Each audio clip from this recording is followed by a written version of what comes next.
नमस्कार, आप देख रहे हैं वाडला एक्सप्रेस। मैं हूं दीपक बौद्ध।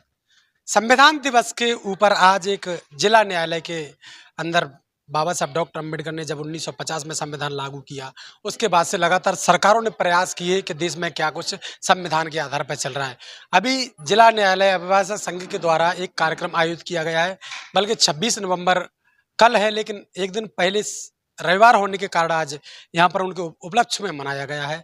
तो क्या कुछ रहा है संविधान दिवस का, बात कर लेते हैं मुख्य अतिथि से।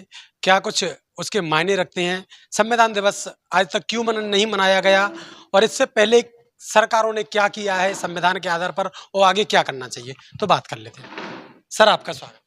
बोलिए। संविधान दिवस आज एक दिन पहले मनाया गया है। संविधान दिवस के सबसे पहले मायने क्या है? सबसे पहली बात है कि संविधान को जानना बहुत जरूरी है। संविधान की जो पुस्तक है वो कुछ लोगों तक सीमित होकर रह गई। बाकी जिनके अधिकारों कर्तव्यों की बात की गई है या जिनके लिए संविधान बनाया गया है, उन तक संविधान का पहुंचा जाना बहुत आवश्यक था। अधिवक्ता परिषद, अखिल भारतीय अधिवक्ता परिषद अपने गठन के दौरान से ही लगातार संविधान दिवस को 26 नवंबर को मनाती रही है, और उसी के कारण से सरकारों ने भी पहले विधि दिवस और संविधान दिवस को घोषित किया है। हमारा मूल उद्देश्य है कि आम आदमी तक संविधान के सारे प्रावधानों का पहुँचे, उनके अधिकार क्या हैं ये वो जाने, और अपने अधिकारों और कर्तव्यों के तहत भारत के निर्माण में अपना योगदान देने की भूमिका का निर्वाह करें। संविधान को एक लोगों ने आम पुस्तक ही क्यों समझ के रखा है, इसके पीछे के क्या कारण हो सकते?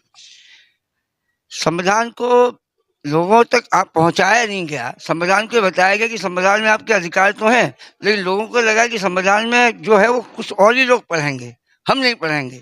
जरूर वैसे वो भारत के प्रत्येक नागरिक के लिए है, और भारत के प्रत्येक नागरिक के अधिकारों का वर्णन है।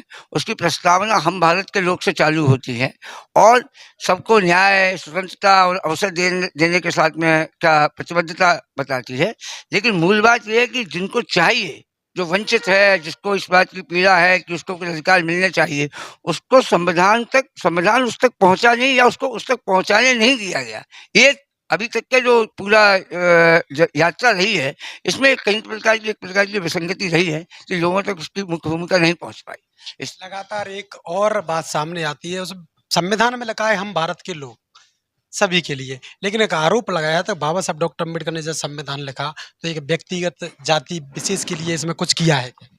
देखिए, ये विषय बहुत बड़ा है। बाबा साहब की अगर बात करेंगे तो बाबा साहब के एक दृष्टिकोण को समाज के सामने प्रस्तुत किया गया। बाबा साहब का एक राष्ट्रवादी जो दृष्टिकोण है वो सारे समाज के सामने प्रस्तुत नहीं किया गया। बाबा साहब ने भारत को बनाए रखने के लिए, भारत को एकजुट रखने के लिए जो काम किया, मुझे लगता है वो अपने आप में अविस्मरणीय है। बाबा साहब के माध्यम से के ऊपर राजनीति करने के माध्यम से इस प्रकार की अगर कोई बात की जाती है तो मुझे लगता है वो निरर्थक है उस बातचीत का। भारत के संविधान को पूर्ण रूप में प्रत्येक नागरिक के लिए बनाया गया, उसमें किसी भी प्रकार का कोई दुराभाव की चीज ऐसी कोई नहीं है। संविधान के मूल अधिकारों में से क्या अभी जो ऑडियंस है, जनता है, क्या उनको अभी लगातार मिल रहे हैं पूरे? देखिए, मूल अधिकारों को हम दो परिप्रेक्ष्यों में देखें। पहला ये कहें कि मेरे अधिकार क्या हैं, दूसरा मैं कहूं कि आपके अधिकार क्या हैं। अगर हम आपके अधिकार की बात करें कि आपकी स्वतंत्रता मिलनी चाहिए, उसकी रक्षा करना मेरा दायित्व है, आपको शिक्षा मिलनी चाहिए, उसकी रक्षा करना मेरा दायित्व है, आपको उपासना का अधिकार है, उसकी रक्षा करना मेरा दायित्व है, तो हम सारे लोगों के अधिकारों को सुनिश्चित कर सकेंगे। हमने उसको ये किया कि मेरे अधिकार हैं, मेरे अधिकार मुझे मिलने चाहिए, लेकिन देगा कौन? उसके लिए मेरे आसपास का जो वातावरण वही बनना चाहिए ना, कि अगर मुझे मेरे अधिकारों के में अगर आप अगर उसमें अवरोध पैदा कर रहे हैं तो आपकी ड्यूटी में शामिल होता है कि आप मेरे अधिकारों की रक्षा करने की बात करें। हम भारत के प्रत्येक नागरिक को जो मूल अधिकार मिले हैं उनको ध्यान में रखते हुए उसके अधिकारों की चिंता अगर करेंगे कि उसको वो अधिकार मिले हैं। मैं अगर एक टीचर हूँ तो मेरी ड्यूटी है कि बच्चे को शिक्षा का अधिकार है, उसको पढ़ाए जाने के लिए मैं प्रतिबद्ध हूँ, उसको पढ़ाने जाऊँ तो निश्चित तौर पर देश के सारे बच्चों को शिक्षा का अधिकार मिल जाएगा। अब सरकारों को मुख्य क्या करना चाहिए, जो थोड़ा बहुत रह गया हो उसे क्या कर सकते हैं? सरकार को पूरी तरह से संविधान का लागू करना देश के अंदर क्या करना हो? सरकारों को दो काम बहुत तेजी के साथ करना चाहिए। पहला है समान नागरिक संहिता, जो संविधान के अनुच्छेद 44 में इस बात को लिखित किया गया है, उसको देश के उसको क्रियान्वित किया जाना है। उसके लिए सरकारों ने राजनीतिक मजबूरियों के कारण से इसको आगे नहीं बढ़ाया। दूसरा, सरकार को करना चाहिए भाषा का जो है अधिकार, जो सब चैप्टर है भाषा के कारण से प्रतिष्ठा और अवसर की समता का जो मूल मंत्र है वो दूर हो रहा है।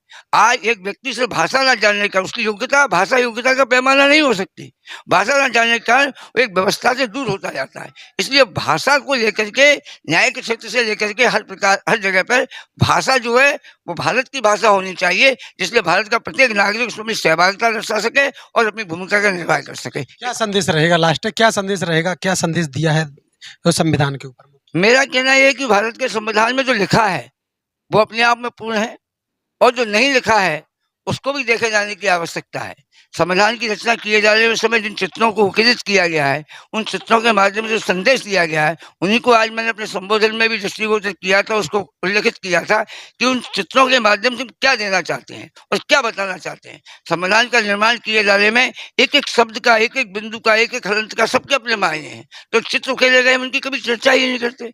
ऐसे चित्रों के माध्यम से हमको समाज में जानना चाहिए और बताना चाहिए कि ये चित्र हैं, उसका तात्पर्य ये है, इनसे हम ये संदेश ले सकते हैं। इस संविधान के बारे में आम आदमी तक, आम चौपाल तक चर्चा होनी चाहिए और बेहतर चर्चा होनी चाहिए, जिससे सबको संविधान का फायदा मिल सके। थैंक यू सर, बहुत बहुत धन्यवाद। लगातार बने रहिए बादल एक्सप्रेस के साथ। यूट्यूब पर है तो सब्सक्राइब करिए, फेसबुक पर भी और इंस्टाग्राम पर भी हमें देख सकते हैं। देखते रहिए बादल एक्सप्रेस।